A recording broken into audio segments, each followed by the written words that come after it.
Vocabulary एक ऐसा topic है जो मुश्किल लगता है ना? पर क्या हो अगर मैं कहूं कि रट्टा मारना ही अकेला रास्ता नहीं है? आज हम शब्दों को सिर्फ याद नहीं करने वाले, हम उन्हें सच में समझेंगे। तो चलिए शुरू करते हैं।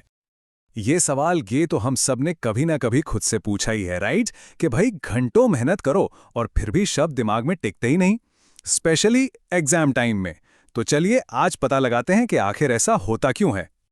देखिए, जवाब बहुत सिंपल है। बात यह है कि रटना सीखना नहीं होता। ये तो बस एक शॉर्टकट जैसा है जो हमें हमारी मंजिल तक कभी नहीं पहुंचाता। तो आज हम इसका एक परमानेंट सॉल्यूशन ढूंढेंगे। असल में हमारा ब्रेन जो है ना, वो फैक्ट्स की रैंडम लिस्ट याद रखने के लिए बना ही नहीं है। हमारा ब्रेन बना है कहानियों के लिए, कनेक्शंस के लिए।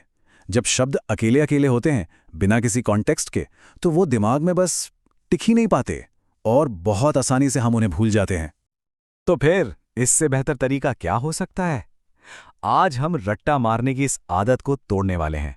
हम लेंगे 5 शब्द और उन्हें एक ऐसी कहानी में पिरोएंगे जिसे भूलना मुश्किल हो जाए। तो हमारी कहानी का पहला शब्द है सिग्निफिकेंट। हिंदी में इसका मतलब होता है महत्वपूर्ण या खास। मतलब कोई भी ऐसी चीज जो बहुत जरूरी हो, जिसके कोई गहरे मायने हो। यहीं से हमारी कहानी शुरू होती है। ओके, तो कहानी को शुरू करते हैं। इस शब्द को एक सेंटेंस में डालते हैं जो हमें हमारे अगले शब्द तक ले जाएगा। तो वाक्य है, हर सिग्निफिकेंट यानी हर महत्वपूर्ण काम का एक कॉन्सिक्वेंस होता है। जी हां, हमारा अगला शब्द है कॉन्सिक्वेंस, जिसका मतलब है परिणाम या असर। और ये शब्द सिग्निफिकेंट से एकदम लॉजिकली जुड़ता है ना? क्योंकि भाई हर जरूरी काम का कोई ना कोई नतीजा तो निकलता ही है। तो लीजिए, हमारी कहानी का पहला पार्ट कंप्लीट हो गया। Every significant action has a consequence. मतलब हर महत्वपूर्ण काम का एक परिणाम होता है। देखा?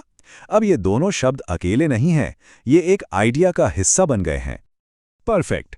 अब इस परिणाम को, इस कॉन्सिक्वेंस को समझने के लिए हमें क्या चाहिए? हमें चाहिए प्रिसाइज इंफॉर्मेशन। और प्रिसाइज का मतलब होता है सटीक, बिल्कुल एग्जैक्ट, बिना किसी गलती के। तो हमारी कहानी अब आगे बढ़ती है कि किसी भी कॉन्सिक्वेंस को समझने के लिए हमें प्रिसाइज यानी एकदम सटीक जानकारी की जरूरत होती है। लेकिन सोचिए, प्रिसाइज इंफॉर्मेशन का भी क्या फायदा अगर वो हमें मिल ही ना पाए? और यहीं पर आता है हमारा अगला शब्द, एक्सेसिबल।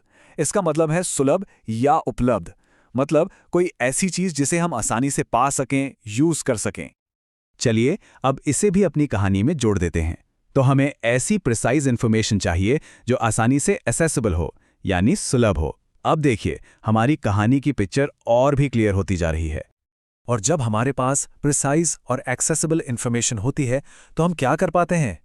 हम उस इंफॉर्मेशन को रिटेन कर पाते हैं। जी, हमारा आखिरी शब्द है रिटेन, जिसका मतलब है बनाए रखना या याद रखना। और किसी भी स्टूडेंट के लिए यही तो सबसे बड़ा गोल है ना?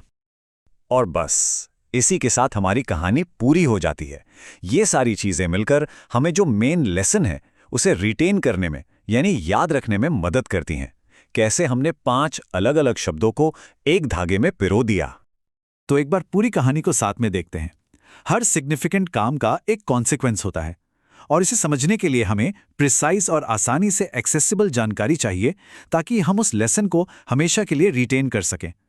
अब बताइए, ये सिर्फ 5 शब्द हैं या एक पूरा आइडिया जिसे भूलना वाकई मुश्किल है? अच्छा, कहानी तो बन गई, लेकिन हम अपनी अंडरस्टैंडिंग को और भी पक्का कैसे करें? इसका भी एक बहुत ही कमाल का तरीका है, और वो है शब्दों के ऑपोजिट मीनिंग्स को समझना। जी हां, उनके विलोम शब्दों को। चलिए प्रिसाइज शब्द से ही शुरू करते हैं। इसका मतलब है सटीक। अब सोचिए, इसका उल्टा क्या होगा? इनएक्यूरेट या वेग, मतलब गलत या धुंधला सा, है ना? जब हमें यह पता चल जाता है कि कोई चीज क्या नहीं है, तो यह और भी क्लियर हो जाता है कि वो असल में क्या है। सेम चीज एक्सेसिबल के साथ करते हैं, मतलब सुलभ। इसका ऑपोजिट इनएक्सेसिबल या रिस्ट्रिक्टेड, यानी कोई ऐसी जगह जहां पहुंचना मुश्किल हो या जहां रोक टोक हो। ये जो कॉन्ट्रास्ट है ना, ये मीनिंग को दिमाग में एकदम क्रिस्टल क्लियर कर देता है। और अब आते हैं सबसे जरूरी शब्द पर, रिटेन यानी याद रखना। इसका उल्टा क्या है? लूज या फॉरगेट, खो देना या भूल जाना।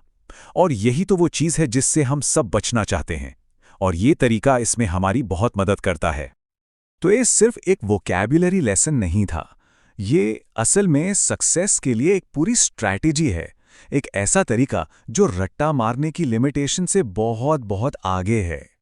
तो आज जो मेथड हमने सीखा उसे हम 3 सिंपल स्टेप्स में समराइज कर सकते हैं। स्टेप 1, शब्द को डिफाइन करें। स्टेप 2, उसकी एक स्टोरी बनाएं। और स्टेप 3, उसे ऑपोजिट से टेस्ट करें। ये एक बहुत पावरफुल और रिपीटेबल तरीका है। तो आज का सबसे बड़ा टेक अवे क्या है? यही कि लिस्ट्स को स्टोरीज में बदलिए, रटने को अंडरस्टैंडिंग में बदलिए। ये लर्निंग के तरीके में एक छोटा सा शिफ्ट है, पर इसके रिजल्ट्स बहुत बड़े हो सकते हैं। ये सिंपल सा तरीका लर्निंग को देखने का नजरिया पूरी तरह बदल सकता है। तो अब सवाल बस एक ही है, अगली कहानी कौन सी बनने वाली है? जाइए और शब्दों की अपनी एक दुनिया बनाइए।